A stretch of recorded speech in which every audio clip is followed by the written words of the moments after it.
Hi friends, welcome back to this channel. दोस्तों, इस video में मैं बात करने जा रहा हूं आप लोगों से वीडियोकॉन इंडस्ट्रीज़ लिमिटेड को लेकर के। एक लेटेस्ट अपडेट आ गई है जिसका आप लोगों को इंतज़ार था कई दिनों से कि क्या होगा, लेकिन अब क्लियर कट समझ में आया है कि क्या आगे होने वाला है और लेंडर्स यानी बैंक्स क्या चाहते हैं। लेकिन अपनी बातचीत को आगे कंटिन्यू करेंगे उससे पहले आपसे दो रिक्वेस्ट करना चाहता हूं दोस्तों। पहली रिक्वेस्ट तो ये रहेगी कि अगर आप चैनल को फर्स्ट टाइम देख रहे हैं फाइनेंस मार्केट को, मेक श्योर कि हिट द सब्सक्राइब बटन। आप सब्सक्राइब बटन को ज़रूर से हिट कर लीजिए और बेल आइकन को उससे ज़्यादा ज़रूरी है उसको हिट करना। उससे क्या होगा, आपको नोटिफिकेशन मिलती रहेंगी। और दूसरी चीज़ कि डीमेट अकाउंट या ट्रेडिंग अकाउंट अगर आप ओपन कराना चाहते हैं, डिस्क्रिप्शन बॉक्स में लिंक आपको मिल जाएगा। ओके, तो दोस्तों अभी लेटेस्ट अपडेट क्या है। लेटेस्ट अपडेट ये है कि वीडियोकॉन इंडस्ट्रीज़ लिमिटेड के जो लेंडर्स हैं यानी कमिटी ऑफ क्रेडिटर्स जो हैं, वो national company law appellate tribunal के अंदर रिक्वेस्ट कर लिया है फिर से कि ये कंपनी को एक्वायर करने के लिए फ्रेश बिडिंग्स कराई जाए।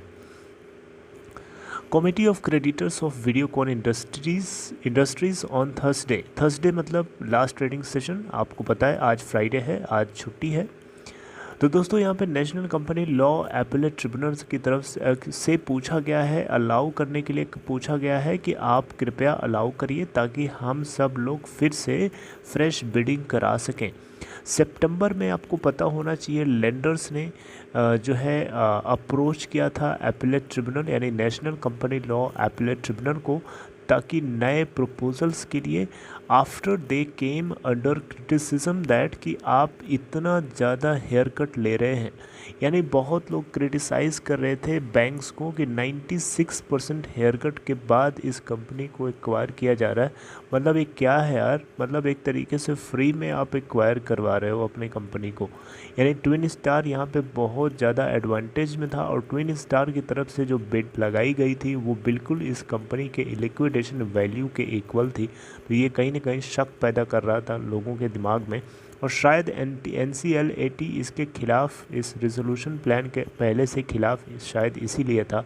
वो अलग बात है कि NCLT ने इसको अप्रूवल दे दिया था, राइट। तो थर्सडे को सॉलिसिटर जनरल तुषार मेहता जो कि national company law appellate tribunal को रिपोर्ट करते हुए बताया कि कमर्शियल विजडम है क्रेडिटर्स पैनल की, उनके पास पूरी इम्यूनिटी होती है किसी भी तरीके के कोर्ट के इंटरफेरेंस के बावजूद भी।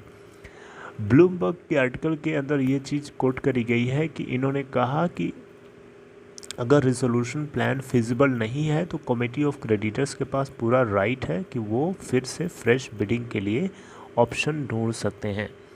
अगर कोई प्लान वायबल नहीं है तो कमेटी ऑफ क्रेडिटर्स उसको फिर से रिकंसीडर करने का पूरा हक है उनके पास, ताकि वैल्यू को मैक्सिमाइज़ किया जा सके कॉरपोरेट डेटर्स की। और यही तो इंसॉल्वेंसी एंड बैंक्रप्सी कोड का मेन इम्पोर्टेंट फीचर है, राइट। तो दोस्तों यहाँ पे जो है अगर आप देखें तो national company law appellate tribunal इसके ऊपर क्या अपना फाइनल जजमेंट दिया है ये चीज़ अभी तक नहीं पता है कि national company law appellate tribunal का क्या रिस्पॉन्स है और कब देगी, इसके बारे में कोई अपडेट नहीं है। लेकिन जैसे ही होगी मैं आपको ज़रूर बताऊँगा। लेकिन एक चीज़ तो यहाँ क्लियर कट साफ है कि 71,433.75 करोड़ रुपए का टोटल एक्सपोजर था वीडियोकॉन ग्रुप की 13 कंपनीज को लेकर के बैंक्स का। तो इसको लेकर के टोटल एडमिटेड अमाउंट तो 64,838.63 करोड़ रुपए है, जिसमें से सिर्फ और सिर्फ 22,962.02 करोड़ रुपए दे करके इन सभी कंपनीज़ को हड़पना चाहता था ट्विन स्टार। यानी 95.85% हेयर कट, इतना कहाँ होता है। तो दोस्तों यहाँ पे अब आगे क्या होगा आगे तो समय बताएगा। लेकिन आपको बताना चाहूँगा SBI state bank of India in सारे बैंक में सबसे ज़्यादा सबसे ज़्यादा एक्सपोजर है। और यही on behalf of assenting creditors of Videocon 94.98% voting को रिप्रेजेंट करते हुए इन्होंने डिमांड किया है कि फिर से बिडिंग कराई जाए। क्योंकि आपको ये भी पता होगा कुछ ऐसे लेंडर्स थे जिन्हों को ये बिल्कुल भी पसंद नहीं था, यानी ये रिजोल्यूशन प्लान था ये बिल्कुल नहीं पसंद था, जैसे bank of Maharashtra, IFCI limited और कुछ एक दो और यहाँ पे थे। तो अच्छी बात है, सारे बैंक्स के लिए अच्छी बात है कि ये रेजोल्यूशन प्लान जो है फिर से कराया जाए, मतलब फिर से बिडिंग कराई जाए, ताकि जो मैक्सिमम वैल्यू पे करने वाला हो और इवन स्टेक होल्डर्स को जो कैरी ऑन करने वाला हो। मैं तो कहूँगा कि जो वीडियोकॉन ग्रुप का जो फॉर्मर प्रमोटर है वेणुगोपाल दास दूत, उन्हीं को ये ऑप्शन दे दिया जाए, क्योंकि वो मैक्सिमम वैल्यू पे कर सकते हैं, उससे ज़्यादा कोई नहीं पे कर सकता, राइट। और ये बात मैंने आपको कई दफ़े बताई है, मैं आपको इसके ऊपर भी मैं आपसे बात करूँगा वीडियोकॉन के प्रमोटर वेणुगोपाल दास दूत को लेकर के, क्योंकि उनकी तरफ से जो ऑफ़र किया जाएगा वो सारे बैंक्स के लिए मैक्सिमाइज़ करने वाली बात है, सभी के लिए वैल्यू मैक्सिमम मिलेगी, उतनी ज़्यादा कहीं से इनको किसी तरीके से नहीं मिल सकती है। क्योंकि कबाड़ी घर से कोई अगर सामान खरीदेगा तो कबाड़ी का रेट ही लगाएगा, कबाड़ी के बाहर वो अलग बात है कि वो महंगे दाम पे बेचे, लेकिन कबाड़ी के अंदर जो चीज़ खरीदी जाती है वो कबाड़ी के रेट से ही बिकती है और कबाड़ी के रेट से ही खरीदी जाती है।